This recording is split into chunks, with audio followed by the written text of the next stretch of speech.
Ladies and gentlemen, welcome to another episode of the Wrestling Diaries. I call it the podcast show for the average Joe, but really the people on here, they're not that average. Maybe in societal standards, but really they're extravagant. They really are. They really are. I've had some very unique guests on.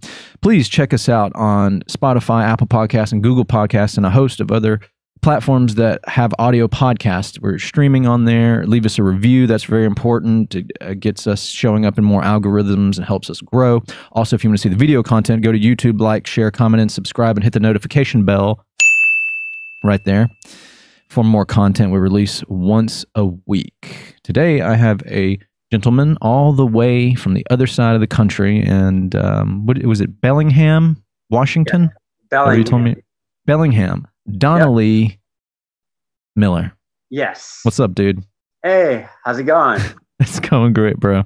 I'll give you a quick profile on you for people listening. I discovered you because I came across one of your video where you were like at a trampoline park and you were talking about being a 36-year-old virgin, and then from there I got there was a link to when you were on Tosh.O. Right. And so I was like, oh wow, this is an interesting individual. And Joe Rogan was on that first episode you were on, and then I watched your follow-up episode. So I guess I just want to start off by asking you, how did you end up going on Tosh.O? Like, did that video, the original one, was it viral or something, I'm assuming? Yeah, so it's kind of interesting. So it was a kind of a down time in my life. Yeah, I had gone into the military, and going in as an older age, I now tell people that if they're going to go in at a much older age to either finish up their education, or if they do already have like their degree, go in as an officer, because otherwise what happens is you end up being like the granddad in your boot camp division. And I mean, that's not so bad, but it's when you're out in the fleet that you can't just go up to, say, for instance, I was like 34, 35 when I got to my first duty station. So I can't be like, hey there, chief, or hey there, sir, you want to go hang with me at the Cold Springs, or you want to go do some scuba diving, because it's fraternization. So kind of the social isolation setting in. And then it's like, okay, well, the people I can hang out with without getting into trouble are people that are 10 to 15 years younger than I am. So it's kind of different viewpoints. So feelings of isolation, that's when I started developing depression and anxiety for that reason, loneliness. So I started making a bunch of blogging videos.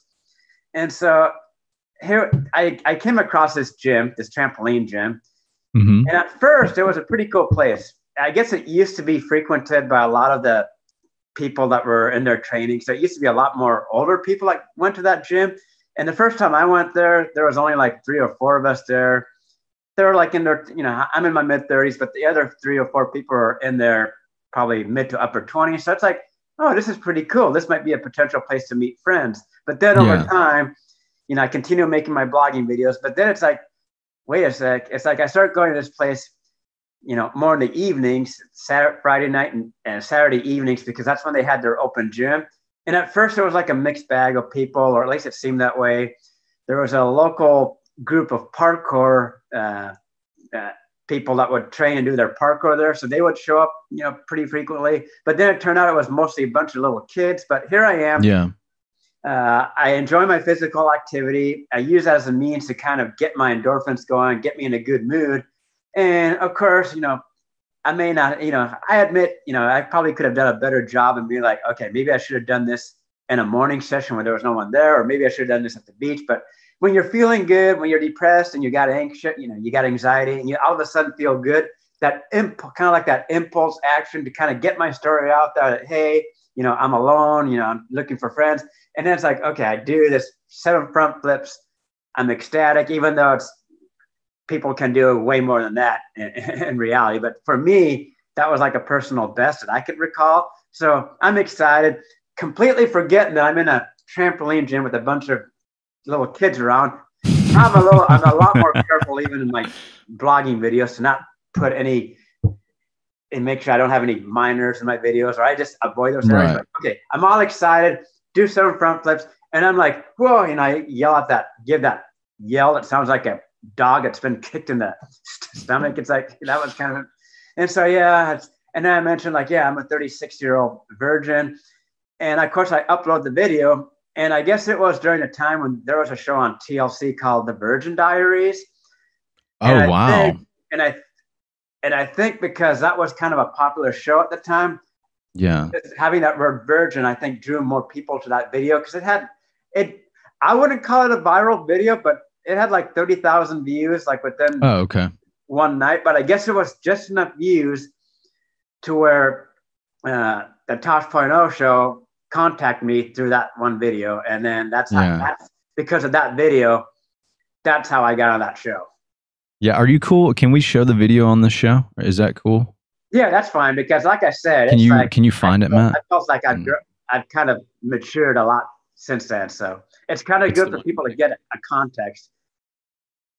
It's the one that I texted you in your text. You just pull it up from there. He's gonna pull that video up, and we're gonna take a gander at it. That's okay. So how was it? Getting in touch, like Tosh.O, they just like emailed you or they called you, or like how did that work? How does that work? Exactly? It's funny because YouTube used to have a messaging. You used to actually be able to message people on YouTube. So if I recall, they messaged me through YouTube. Then they gave me their email information through that. And then I contacted them through my regular email once they had given me their contact information. And then from there, it went to phone calls. Yeah. How long after that point was it when you got on the show? Like how long from when you did the video to when you were on Tosh.O? So I made that video 36. It was like in the summer of 2011. So I got on we did the filming for the show. I want to say it was in the summer of 2012. And then the show aired late September of 2012. Okay. So it was like almost a year later then? Yeah. Oh, wow. Okay. Cool. So how was Daniel Tosh in real life? So actually the first time around, I didn't really get to interact with the crew that much, which is kind of a shame because it would have been nice to actually have a conversation with Joe Rogan and Doug Stanhope after. But they kind of just like, they were just like, once the segment was done with, they were like gone, like completely gone. Oh, wow. So it wasn't until I went on the second time when I actually got to interact with the crew. I was even invited to eat with them and like a big potluck, and I actually got to interact with Daniel Tosh, and he's actually a completely different person than what he is when he's on the show. He's like, well, yeah, I mean, he's playing a character. I get it. Yeah. That's exactly what he's doing. He's playing a character.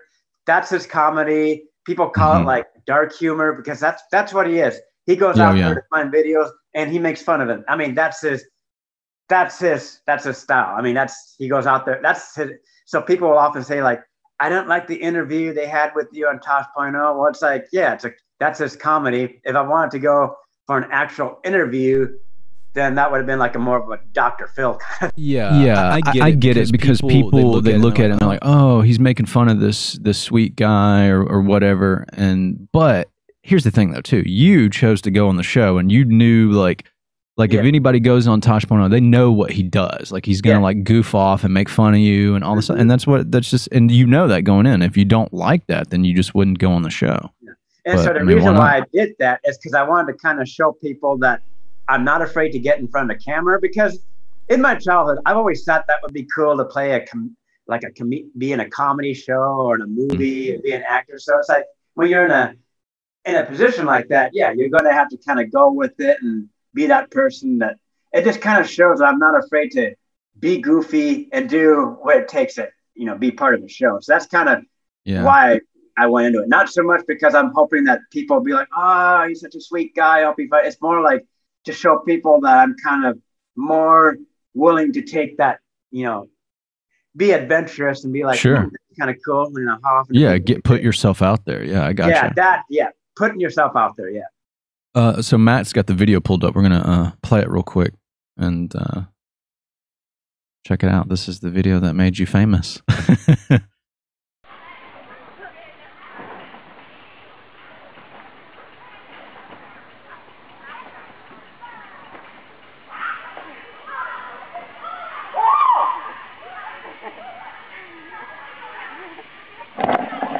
7 front flips in a row. Oh, I am so dead set on losing my virginity. I will lose my virginity before the age of 40 years old. There's actually a funny. So hard in my physical ability. It was posted on TikTok. They posted just the the trampoline part. And it's funny. There's one guy. It cracked me up because one guy is like, he counts. He's like, "You got him, Donnelly." 2, and he's like, "You got it, Donnelly." And then like I go, it's like I keep watching it just because it's like, and he's like, as soon as I say like 7 front flips in a row, that is how determined I am to lose my virginity. He's like, you will, Donnelly. You got it. That's so funny. You had braces too, bro. What was that all about? You had some braces going on. So I did have braces because in my 20s and teens and 20s, my teeth were literally like hideous. I mean, I don't have exact, I'm going to probably have some, dental work done. Once I get myself a good job, I need to have an implant done and probably straighten out my teeth a little bit more. But in my 20s, they were like crooked, lots of gaps, crooked. I had a severe overbite. So it looked like I ended up with the nickname growing up at a local ski area called Alpental. I had the nickname of Rat Boy.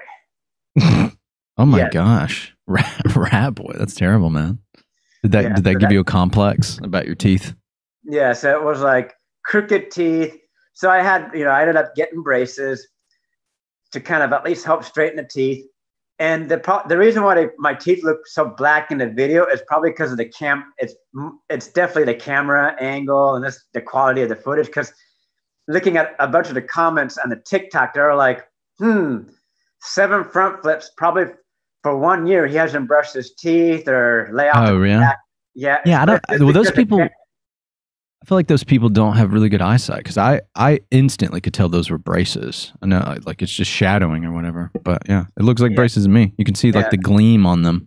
Yeah, so it's just a camera angle, or probably when you re-upload a video, the quality of the video tends to go down. So that also what happens. And of course, the quality of video goes down. It's going to look like I've got blackened teeth for that reason because it was filmed with. I mean, the camera I filmed it with it would not be like a potato camera quality. Yeah, right. Yeah. So how old are you now, if I can ask? I am 46. Oh, so that was a decade ago. Yeah, I guess that's right, because you said it was 2011. So yeah, that's been 1 decade. Mm-hmm. Now I've got to ask, this is personal, so you don't have to answer, but are you still a virgin now? Yeah. Yeah. I kind of prefer to keep that kind of. Oh, sorry. Yeah. What I'll do, I mean, I kind of keep it, how do I say, discreet about it. I mean, I will say to a point, and I mean, one day there'll be an answer given, but I kind of keep that more of a kind of discreet, kind of like a mystery. I gotcha. Do you date a lot? Do you have a girlfriend or somebody you're with now? No, that I do not have. And that I'm working on that. And I hope, I'd like to start dating again. I would like to that's the thing. I'd like to get myself into an intimate relationship. Yeah. Have you had like a serious relationship before in your lifetime as an adult? Well, I had the first one I was in I was 29, and I was introduced to this one girl through a ski buddy of mine.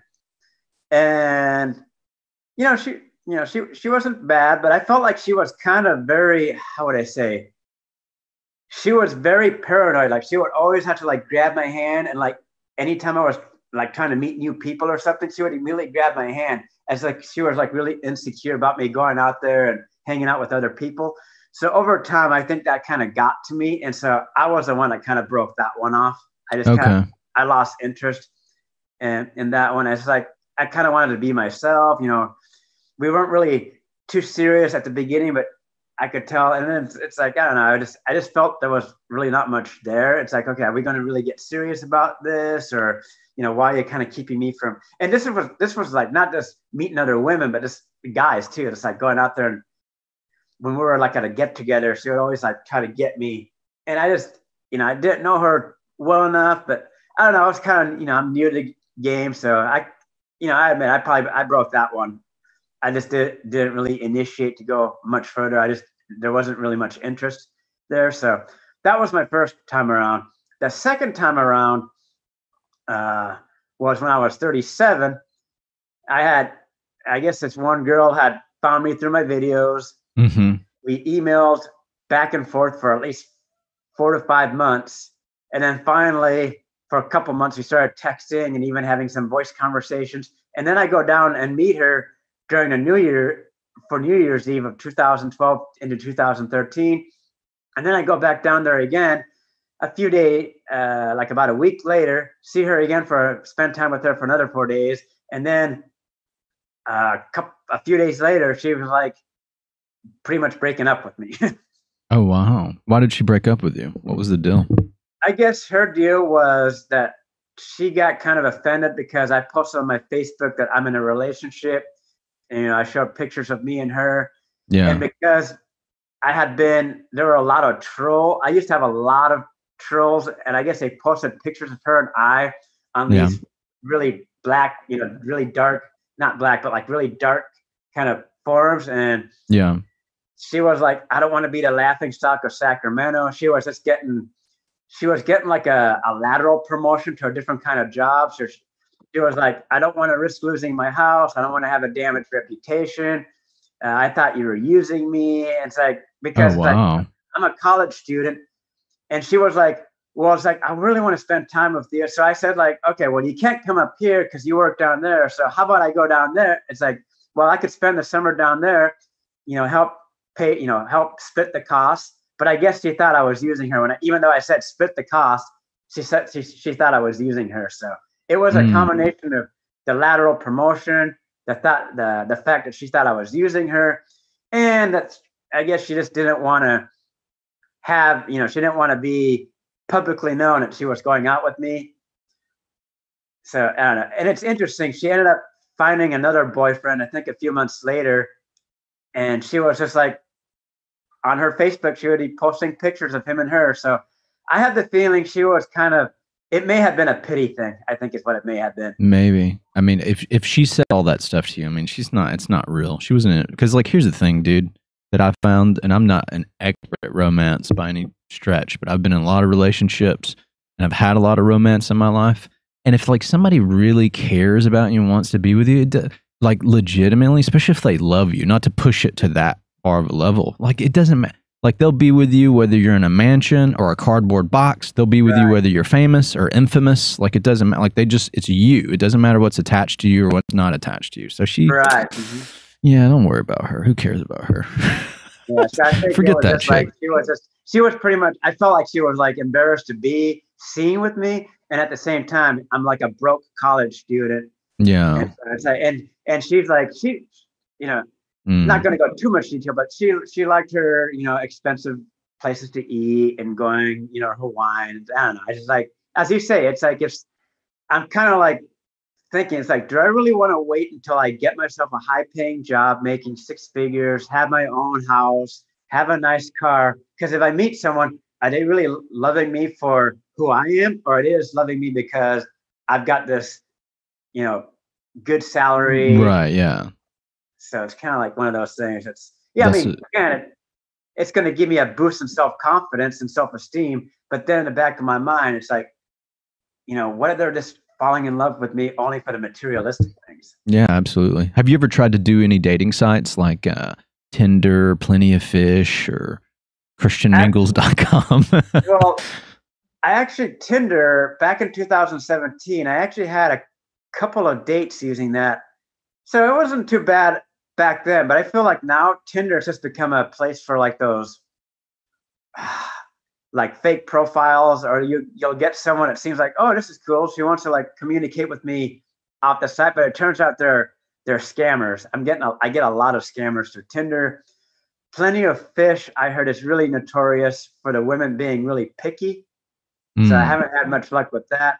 And I don't know. I feel like dating sites, there's people, people can like, okay, well, he doesn't make such and such, or he doesn't have this, for looks. I feel like dating sites, it's too superficial for my liking. Yeah. That's crazy. You should move down here to the South, bro. There's a lot of country girls, Southern belles that'd be all over you, man. You're in really good shape. You got muscles and stuff like that. I'm being dead serious with you. Like there's a lot of like Southern belles. They're like, oh my gosh, look at his muscles, and he's sweet and weird, and I want to like go out with him. Maybe that's what the problem is, dude. It's just you've got the wrong kind of, because you're in Washington. I don't know how the women in Washington are, and so like if any of them listen to it, they might get pissed off about me saying this. But I don't know. Maybe it's just a change of scenery for the ladies. I don't know. What do you think? Yeah, I mean, I've always thought that it pretty much comes down to the person, because I'm going to be the same whether I go to Alabama or Arizona or Colorado or even go overseas.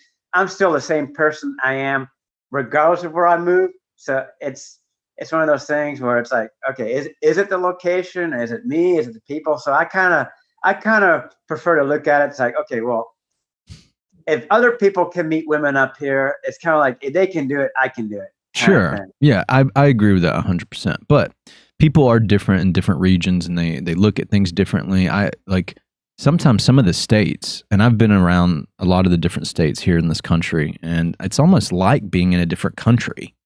It's just the way they do things, what they eat, where they go, what they're entertained by, what they find attractive. You know, it's very different. It's very different. Like the way people look at things down here in Alabama is very different than the way people look at stuff in Chicago or out in California or out in Arizona. Like, it's very different. I mean, there's a lot of similarities, but, I don't know. So, I don't know. You, what's your ultimate romantic goals? You want to meet the right one, get married, have children? Like, what does that look like for you? So the ultimate goal is children. Romantically, I mean.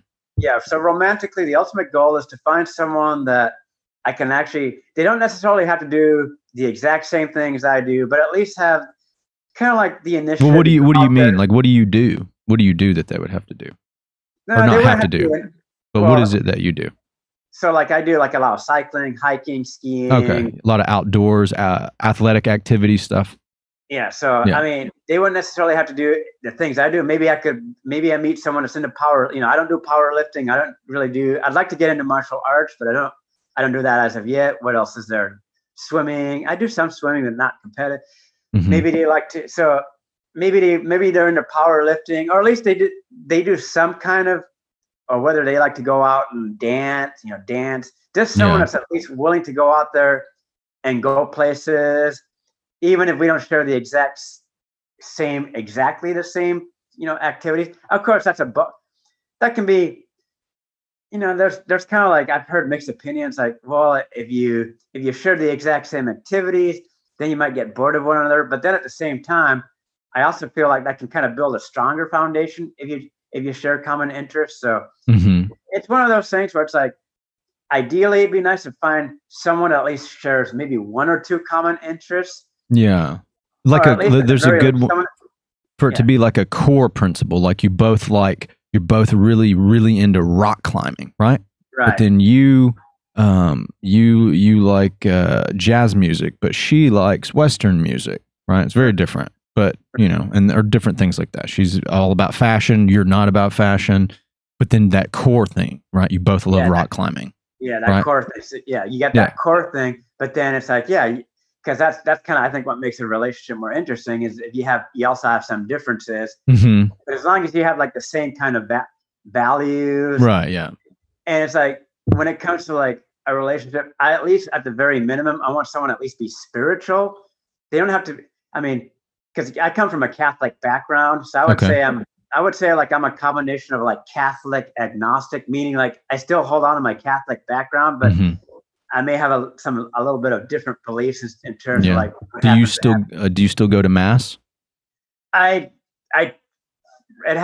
been meaning to, but with the pandemic and things, it's like I'm trying to wait until it gets fully back to normal again before I actually, go back to a mass. But I used to,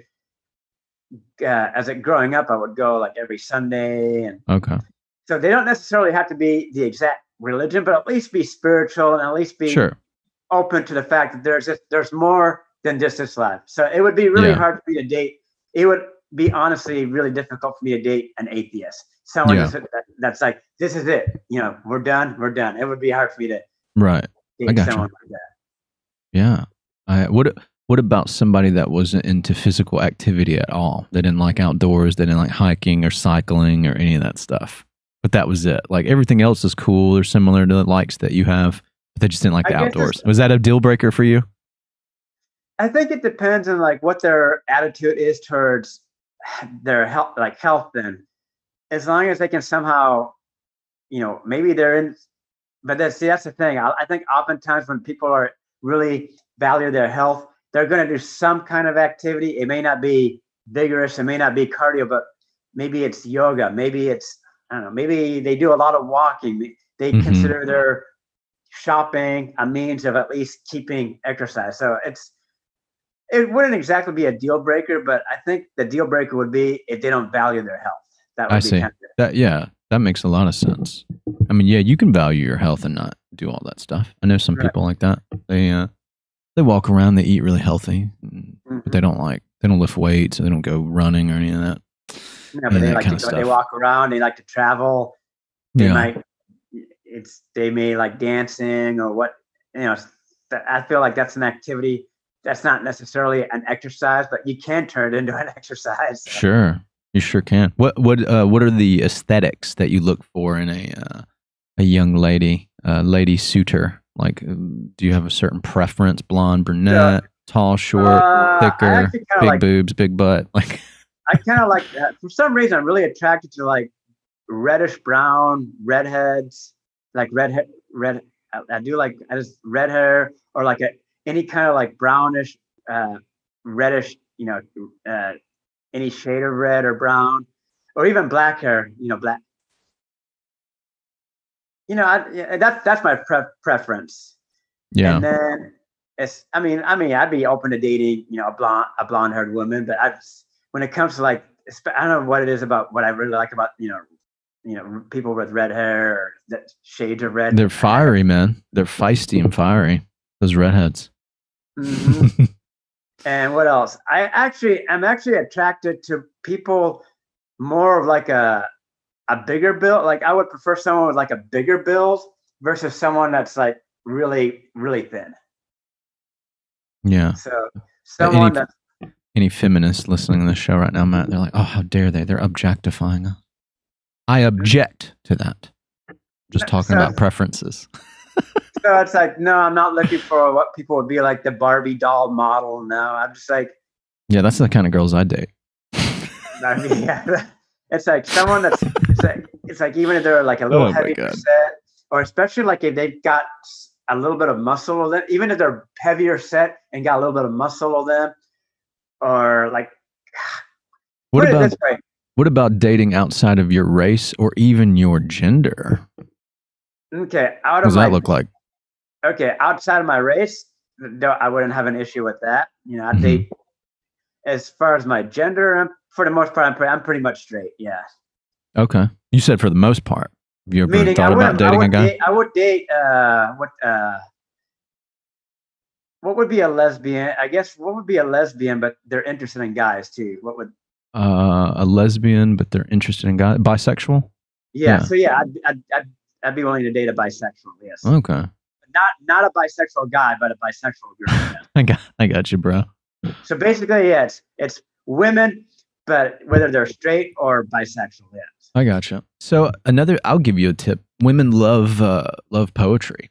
Just about all the girls I've ever encountered. I almost feel like I could say 100%, but I don't want to say it because I'm not like so certain, but close to 100% of them. Like you feed them poetry and they just like, they melt. Do you write poetry or any of that kind of sappy, romantic type of stuff? I wish I did, because I feel like writing poetry is like, if you can write poetry, you can actually like learn to write a song. I feel like that's sure. That's kind of why I feel like I never envy artists, even though I'll envy sport athletes like football players, baseball players, like these big time. I'll envy them because like they make all this money. It's like they could go out there and be like, can someone go hiking with me? And I guarantee you they would at least get a half a dozen people going on a hike with them. I envy those people, but I don't envy artists. And the reason why that is to be able to put poetry into a music and then play an instrument. And it's like when I'm feeling down, sometimes I'll crank up, 9 Inch Nails. I'll crank up Metallica, and even if it's a dark song, it's just like it makes me kind of feel better about myself because like I don't know, it's just I can kind of like resonate with the song. So kind of, I don't know. It's Yeah. Those are good bands to listen to when you're weightlifting. Those like rock, heavy metal bands like that. mm-hmm. They're good. Helps give you the pump, get you riled up. Yeah. So like bands like like I said, Metallica, Nine Inch Nails, Filter.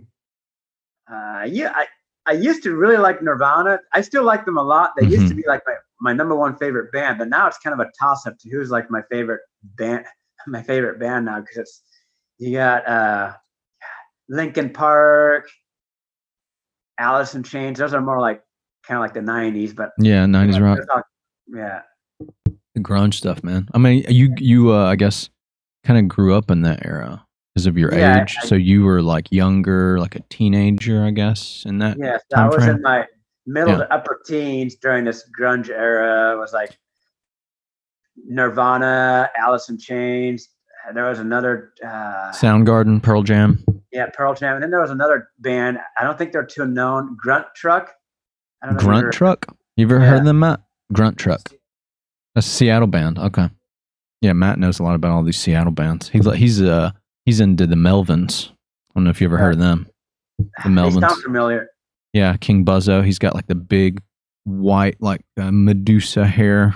Kurt Cobain was a big fan of the Melvins. Didn't he do a track on one of the records? Yeah, Houdini. Oh yeah, because was that 93 when that record came out? Yeah, it was when they were signed to Atlantic. Yeah. Yeah, because he's in Washington, right? So it's Seattle. Have you ever traveled to Seattle? Yeah. So. Yeah, I mean, I don't. Have you traveled to Seattle, Donnelly? So I don't really go there too often. I get really uncomfortable driving in really crowded downtown areas. So. Oh, okay. I used to actually live in Seattle, and that was in my 20s. Oh, okay. But back then, I didn't have any issues driving. I was comfortable driving in downtown traffic. But now, because I think the social isolation since my time in the military and after, I kind of got more socially isolated. I think my anxiety has kind of gotten worse towards like, okay, now I'm afraid of driving in really crowded areas because like, oh crap, what if I accidentally like ran over someone's foot? Or what if that speed bump was a pedestrian or oh my God. What if that speed bump was a pedestrian? Oh no, my son. Yeah. So oh man, that'd be terrible, dude.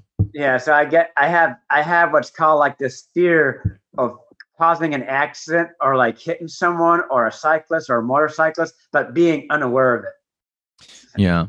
Now, doubling back and going back to the conversation we were having earlier about your time in the spotlight, did you do any other major media things besides Tosh.O? Were you on any other big shows or the news or anything else like that? No, I was almost invited. Well, I was originally invited to go onto the Virgin Diaries on TLC. Mm-hmm. Yeah. But I think they changed their format because I think the original format of that show was they actually wanted to like hook me up with someone, like literally hook me up. But then I guess the producers changed their entire format. And so they decided that I wouldn't be a good fit for that program. Maybe because I don't know what their reasoning was, but yeah, that was the only other program that maybe I would have been on. But no, other than Tosh.O, there wasn't anything else. How did your second visit to Tosh.O go? They just a couple years later, they just contacted you again about being on the show, or like what does that look like?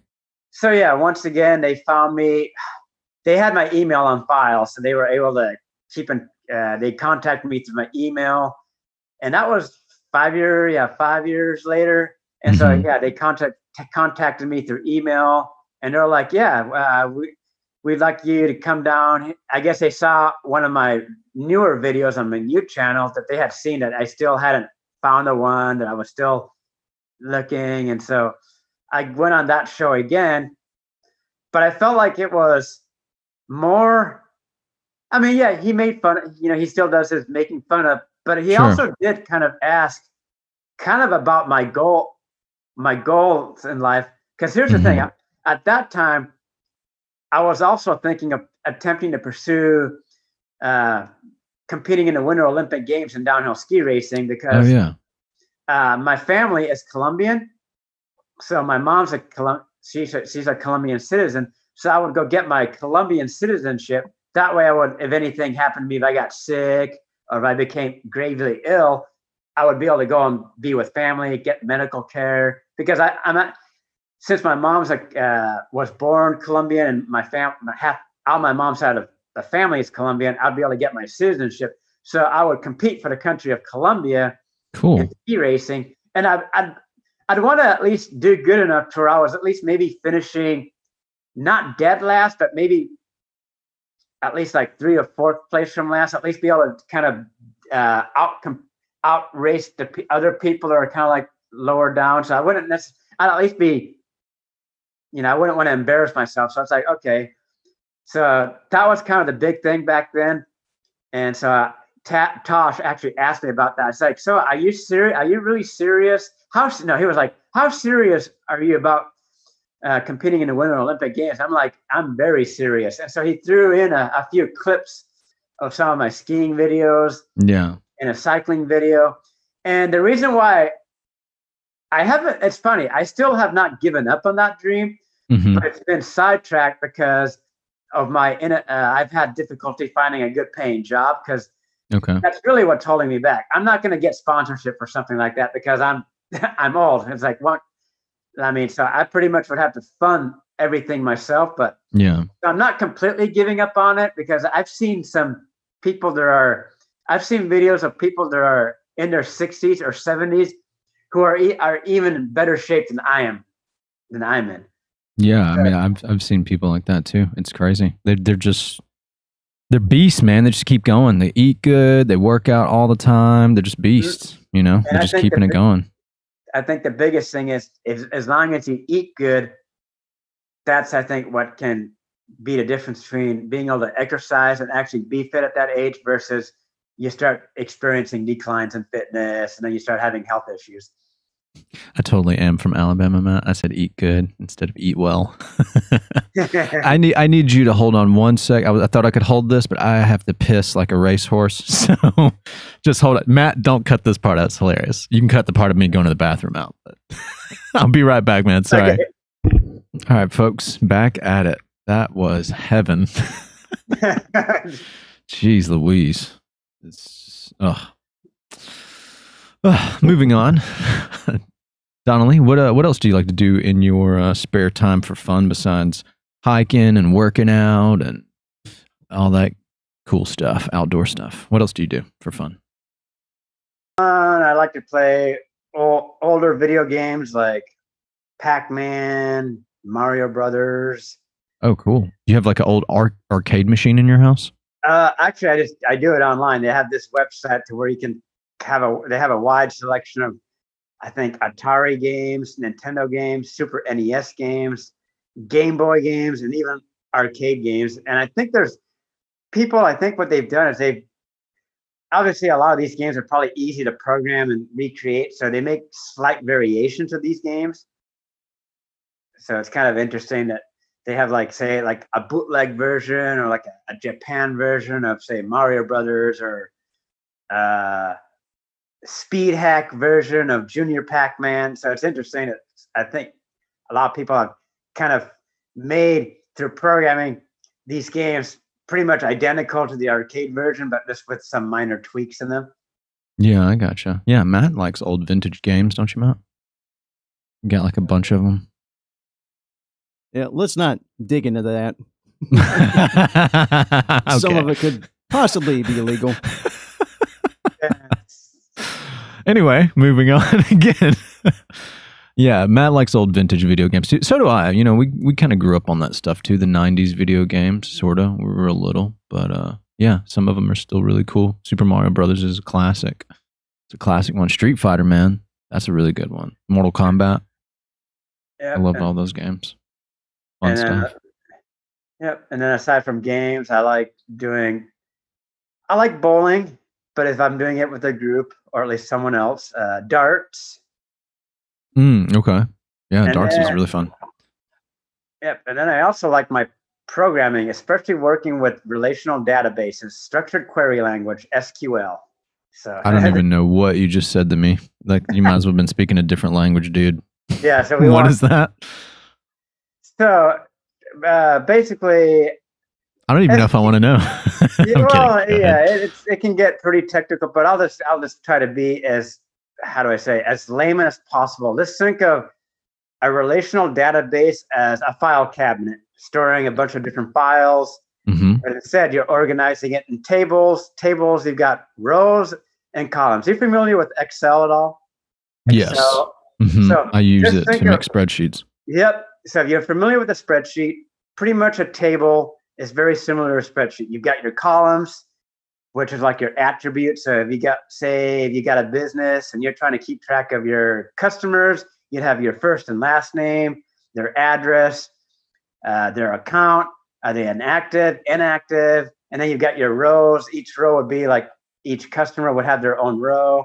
So, and then it's like, well, let's say you want to give a special bonus to the customer that spent, or you want to give certain customers that spent, say, over a certain dollar figure. You'd be like, all right, select from customers table where amount spent over $500. It's like when you write what they call a query, it's like speaking in broken English. And so, hold on a second. So you do this shit for fun? Like you do that for fun? Yes. Wow. That's super weird and super interesting, man. Hey, everybody's got something, man. You like what you like, right? Now it'd just be even better to find a job and actually be getting paid for it. I mean, honestly, when you were talking about it, I had forgotten that you said you were looking for work, because I assumed that's what you did professionally, because it seems like what people do as a profession, like at an office or something like that. I don't know. It's all beyond me, man. It's all beyond me. That's why I won't go into too much detail. Just the fact that, okay, if I'm willing to do this stuff for fun, programming, SQL, it would be even better to get employment in the career field. And I mean, like, okay, I'm getting paid to do something I like. Now I've actually got money to take up some new hobbies and travel and go places. So yeah, absolutely. I feel like you need to look it up. There's got to be. There's people make livings off of everything, right? So there's got to be something out there. You just got to keep digging for it till you find it. Definitely, or just create it, something like that. It's so easy to make a living nowadays, and people just don't realize it. Especially with the internet, you can do so many things, make money. Yeah. Maybe start live streaming workout videos. I don't know. I mean, yeah, I saw on your Facebook you were with a group of people and you're in a mountain somewhere or something. I guess you were hiking, and then you got a crown for something. What was that all about? So there's a singles hiking group, and so there's been spin-off groups from that main group, and so one of the spin-off groups is the 40 plus. They call it like the 40 plus singles hiking group of the Pacific Northwest. So within that group, they come up with this challenge called the Jericho Challenge, and the shirt you saw me wearing, that over 40, under 40, anyone that breaks under 40 minutes, even if it's 39 minutes and 59 seconds, you got to break 40, you get that t-shirt. But if you had if you got the fastest time going up, so I've got the fastest time for the men, and then the other woman, she has the fastest time for the women. So since we both have the fastest times, they decided to kind of do a little coronation ceremony, and they gave us both crowns for having the fastest time up that trail. So anyone can do that challenge if they're in the group. They could say, like, they could go up there tomorrow, and if they get under 40 minutes, they just let one of the group organizers know. They put you down on some spreadsheet that's got a list of everyone's times, and then they have another guy that actually prints out the shirt. So he prints out the shirt, and you get the shirt. And then if someone beats my time, that I'm not sure what happens. If I think I keep my crown, but I just can't wear it, and then I think that person will get a crown themselves. I'm not exactly sure how that works, but so I'm sure there's going to probably be a few people who are going to try to beat my time. and then I'll just kind of like let them have their glory for a little bit, and then I'll wait till the weather cools down and get some speed work underneath me, and then try to beat my time again, and then beat the other people's times as well. Well, hell yeah, man. Sounds cool. What kind of crowns are? Is it like toy crowns, or where'd they get those crowns from? So he tried to order it from Party City, which is like a local potty shop around here, but they ran out, so he had to order it online. Okay, cool. You still got the crown now with you? Yeah, I mean, I can go get it. Yeah, get it and put it on.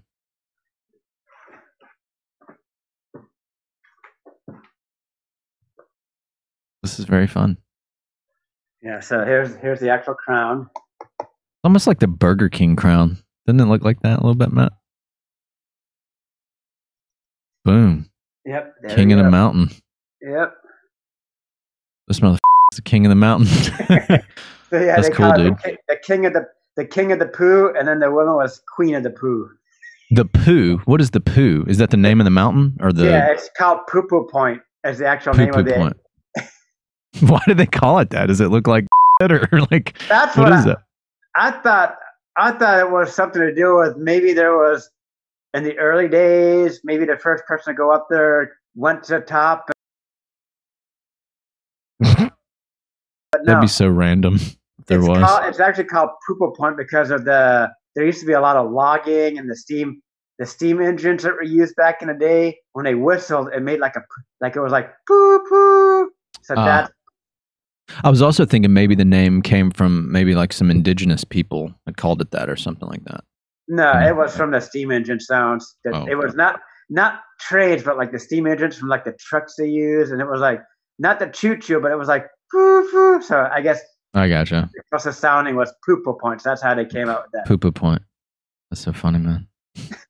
Yeah, that's super cool. All right, bro. Breaking it down and getting a little bit deeper. We've been shooting the breeze here and being goofy. The point of the show that I get people on here is to talk about things that are deep and dark seated within, the things that they fight with, the things that they wrestle with. What is some of the biggest things that you fight with in life, man? Like that you wrestle with as a person. The monsters on your bed and in your closet and all that. So the biggest thing I think I wrestle with is really low self-esteem. Okay. Really Why low is that? self-esteem.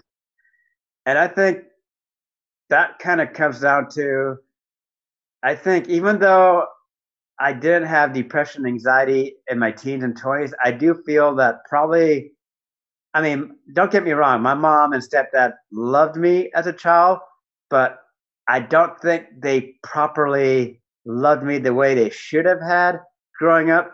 So I think what happened was I never really developed that sense of really learning to love myself. And because what happened was my aunt was actually my primary caretaker for like the first 3.5 years of my life. Mm-hmm. So I would run to her. I was like, she was the one that I would like run to her, hug her. She fed me. Even though my mom prepared the food, it was pretty much my aunt that was the one I went to, the one I would console with, hug. And so when her visa expired, she wasn't able to extend her visa because being from Colombia, it's really difficult to extend your visa. And I think back in the day, I think you could only extend it. You could only have a visa for a certain amount of time. So when her visa expired, she had to go. And that's when when she left, that's when my mom said that I stopped eating. I essentially went almost completely mute and hardly said anything, became really withdrawn. And so my guess is what happened was having that detachment from my primary caretaker, and my mom kind of, I mean, like I said, she loved me, but I just don't think that they kind of showed me, like I never played ball with my stepdad. He was pretty much always, he watched TV, he, smoked. He was, unfortunately, he was an alcoholic, which kind of messed things up. So I don't think I got that proper nurturing as a kid to where I really experienced, that true feeling of love. And so over time, it's like I really never developed that ability to love myself. And then in combination with bullying being teased.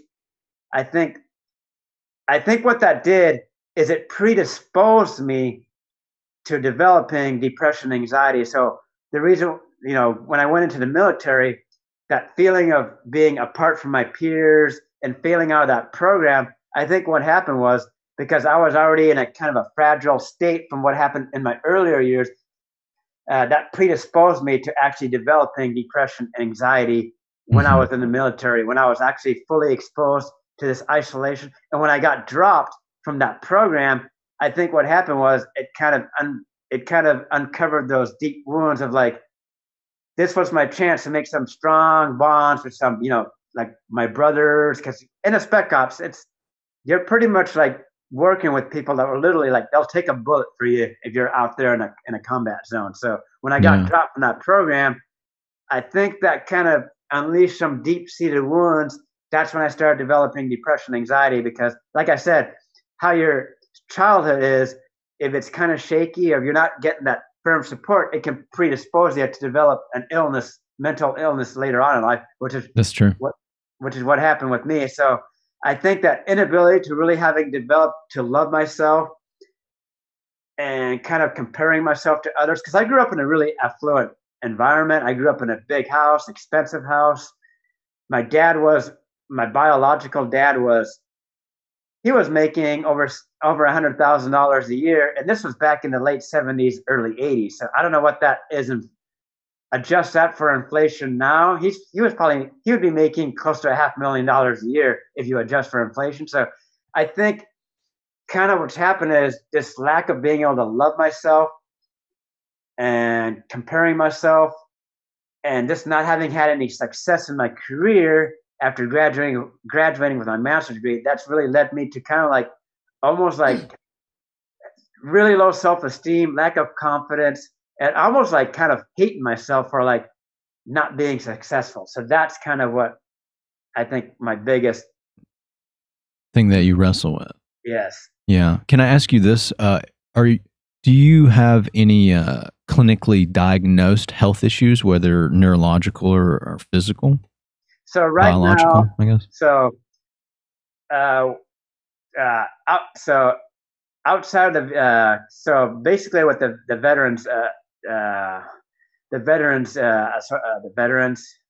the VA, they basically, I was tested by an outside psychologist, and so what I ended up being diagnosed with was, because like I said, my depression started in the military, and it kind of just got worse and worse, but I was still able to function in the military, do my job. So because it was the ability to still function, even though it was a constant down, I would always be constantly down. I was diagnosed with what's called dysthymia, and it's what's known as persistent depressive disorder, anxiety, and then another thing called hypersomnia, but that's due to the above anxiety and persistent depressive disorder. And as of late, I think, so that's what I've been diagnosed with. And then the psychologists I've seen outside of that, I've been diagnosed with major depressive disorder, because I go through periods where it's over a couple of weeks where I really have deep down dark thoughts, suicidal ideation. So I've been diagnosed with major depressive disorder and a little bit of OCD because of like my fear of driving. It's like constantly checking my mirrors or making sure, like always looking at my rear view mirror, checking the news, making sure I didn't like cause an accident. So having kind of like that OCD of constant. Yeah, I was about to say, it sounds like a little bit of OCD. Constant worrying, like always having to reassure myself that I didn't do anything. So and I'm now in the process of trying to find, because I feel like I need to get to the root cause of what, I need to really get it. I probably need to go back to my childhood and maybe there's treatments. I firmly believe that once I get to the root cause, I can finally start to address my depression, anxiety, and start working on like social skills. But first I need to, I think, do some modalities out there that I think are really helpful. One of them is called, I think, there's like hypnosis, EMDR. I don't know what it stands for, but it's EMDR, where I think they go really back into your early childhood and they try to see if there's any trauma in there, work through that. And what else is there? There's what's called transcranial magnetic something. It's called TMS, I think.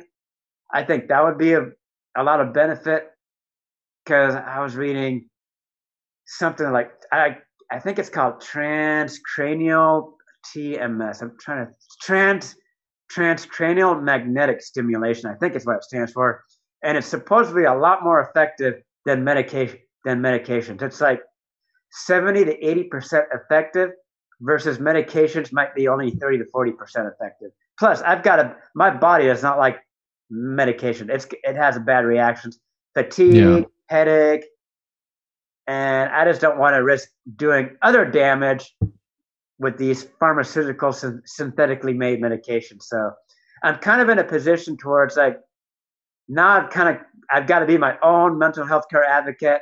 I've got to do my physical activity, maybe find some natural herbal remedies, maybe even have to resort to using some edibles, marijuana edibles, to at least curb me, to kind of maybe blunt the loneliness until I finally get myself some good employment. To then I can start seeking out these more intensive modalities towards like, okay, let's address why I've never fully been able to love myself, to experience love.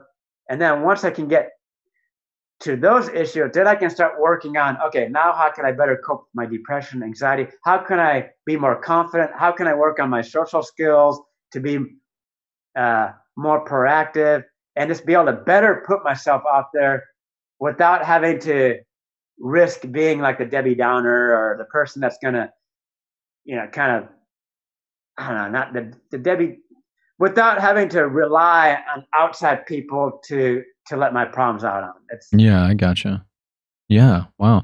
One thing I would say, and obviously I'm not a professional at this at all, but with you dealing with depression and anxiety and stuff like that, one thing I've found that is very helpful, at least in that avenue, is having a great support system. And so do you have a lot of support, like loved ones, family members, friends that are there for you, that support you and they converse with you and help you?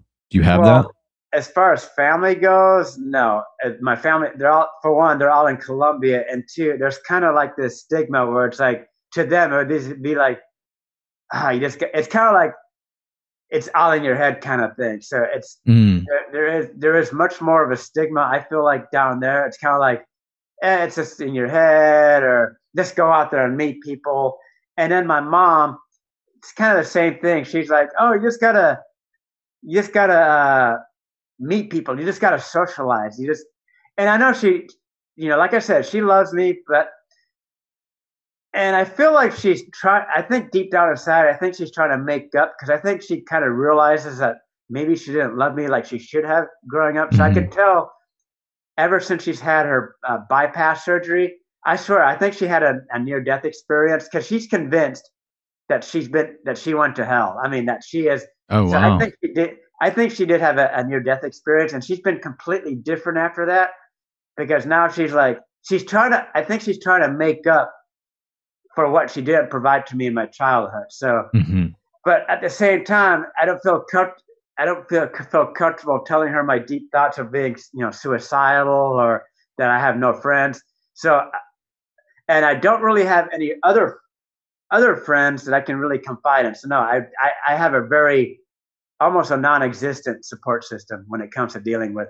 Well, so maybe you need to try to find people of like mind, find people that are just like you, right? I was talking, I had somebody on a couple of episodes ago, and she deals with clinical depression and anxiety and anxiousness and all this other stuff. And she found a support group.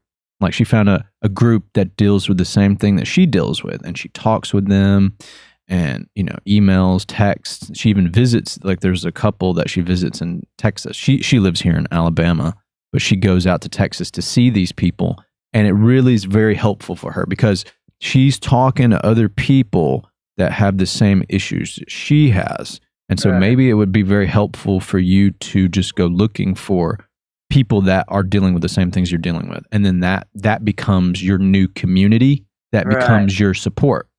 And heck, I'll tell her about you. She can send you a message because you'll both deal with the same thing, anxiety, depression and stuff like that. She deals with that really hard. I mean, she goes to the doctor for it.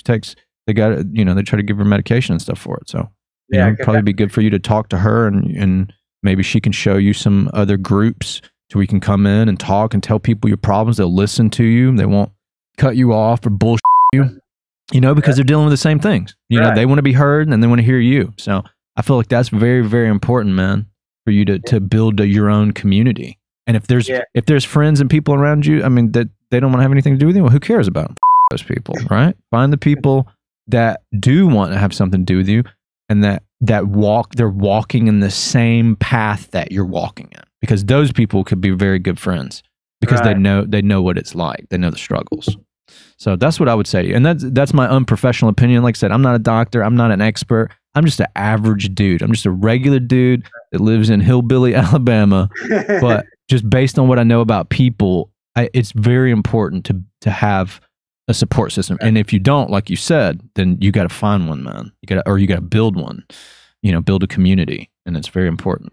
So. Yeah, because that's I know because like I said, I've been I got clinical persistent depressive disorder, major depressive disorder, and actually clinical anxiety, because it's not just social anxiety, but it's also anxiety of like, well, what if I never find a job, or what happens, or like, yes, like I mentioned, like my OCD when it comes to driving, it's like, oh crap, what if I forgot to look, that third time and I didn't see a motorcycle that were like right in that blind spot, that even though you look twice, what if they're just like in that one spot and I didn't hear them? It's like, so it's like, yeah.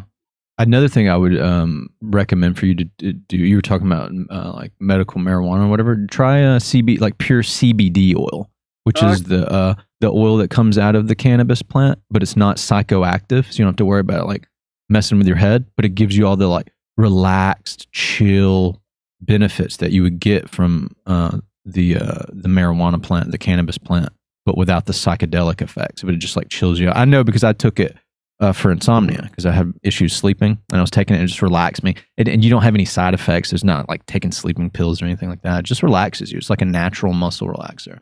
But it also helps relax your brain. It helps relax your psyche, and that's what makes you chill. Your psyche chills out, and then the rest of your body follows suit. You know what I mean? Oh, okay. So yeah, I would look into that. A natural CBD oil. Okay. That comes from marijuana. That comes from cannabis, but it's like I said, it's non-psychoactive. And it's something you can. I'm guessing it's something like you can consume. Yeah, generally it's a liquid, and you do a dropper, and you do the drops under your tongue. You can also, I think they may have pills. You can take the pills, but I feel like the droppers is probably the best bet. The droppers under the tongue probably is the best way to take it. So the oil gets, you get all that into your bloodstream, and it helps you out. But yeah, I would look into that, and then also I don't like looking at meditation. I know a lot of people. I talk to a lot of people that do that. I had a lady on here that runs like a meditation program. She helps people with. I might have to get you linked up with her. She helps people with psychological issues and emotional issues she helps them through meditation. So I might have to link you two up, and you can see some of her program and maybe check out some of her meditation exercises, breathing techniques and whatnot. So, that'd be interesting. Yeah, dude. Yeah, I've heard. I think a lot of people through my channel they'll suggest meditation. Mm-hmm. That's a common one of people. Yeah, and here's the thing, man. I used to think that it was just a bunch of just baloney. It's silly. It's not like burning incense, but it really is. It's like a mental, emotional exercise, right? Like you work out, you lift weights, you hike to build your body up, build your muscles up. Well, that stuff is that, but for like your mind, and your spirit, right. Right. Not to get too hippy dippy about it, but it really does, because I've done it. And it definitely helps. I'm just not disciplined enough to keep going with it. I need to, though. I definitely could use it in my life personally. But yeah, man. Yeah. Just looking at all that stuff. Because, I mean, you deal with all this stuff and all that, but you seem like a real happy guy. You're happy, and all the videos I've seen, you seem like you got a lot of energy and stuff, a lot of liveliness. Yeah. So actually this morning, I had to upload it, but I made a video where I kind of like take people along with me on a run.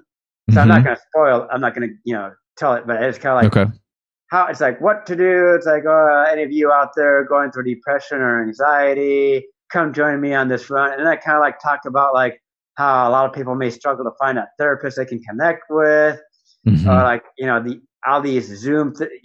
I find that meeting a therapist over Zoom is not the same thing as meeting them in person. Oh, it's not at all. So I mentioned like, are you frustrated with all this Zoom crap? And so then I just start going into a run, but people will be able to see it. And I only did 1 mile because I don't want to make the video too long, but I figured it's like, come with me for this mile run.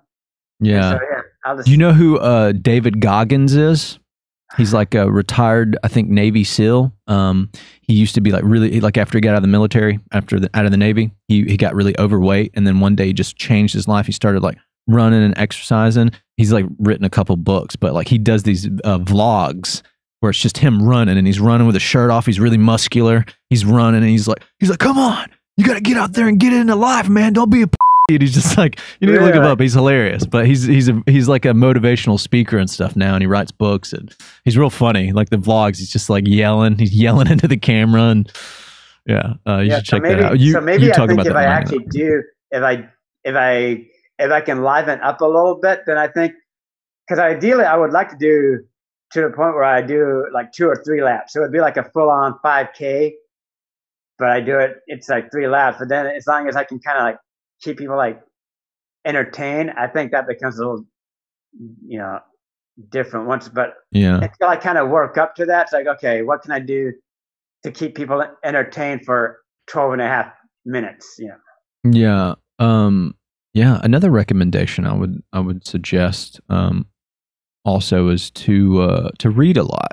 I don't know if you like to read now, but find something that you like to read, whatever it is. I mean, it could be something. It could be like comic strips out of the newspaper, or comic books, or children's books, or it could be novels, science fiction, or it could be biographies, whatever you would like to read, because it helps keep your mind occupied. So it's hard for you to like focus on being depressed or having suicidal thoughts because you're focusing in on the story or whatever narrative you're reading, especially if you get into it. Like if you read a real good book or a real good piece of fiction or something, you just get into the story, man. I mean, that's another really good tip. And also I'd suggest writing a lot. I know you say you don't write much, or because we were talking about poetry earlier, but sometimes it really helps to write stuff down, man. And even if it's dark stuff, it doesn't matter. It's dark shit, whatever, like you write it down, it kind of like, it helps filter it out. Like it's not trapped in here anymore. It's getting down on paper, and it kind of is therapeutic. It really is.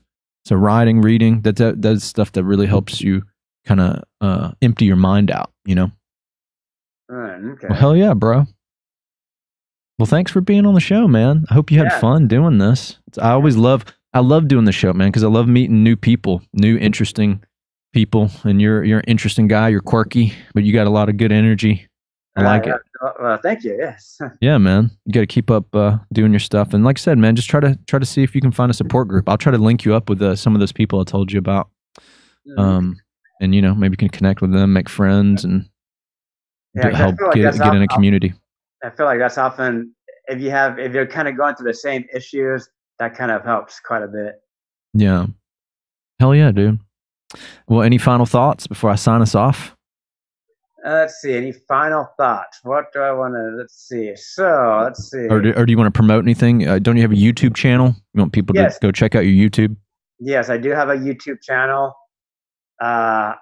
Pretty much documenting my journey, but there's kind of like multifaceted. It's like, okay, for one, it's kind of like, don't judge someone just because they haven't met certain milestones in life. So it's kind of like proving to people like that, hey, we all make mistakes. I'm not a creep. I'm not a loser. What else? Kind of becoming your own mental health care advocate, raising awareness on mental health. That's another kind of fast kind of aspect of my channel. And it's kind of showing people out there that you just never know.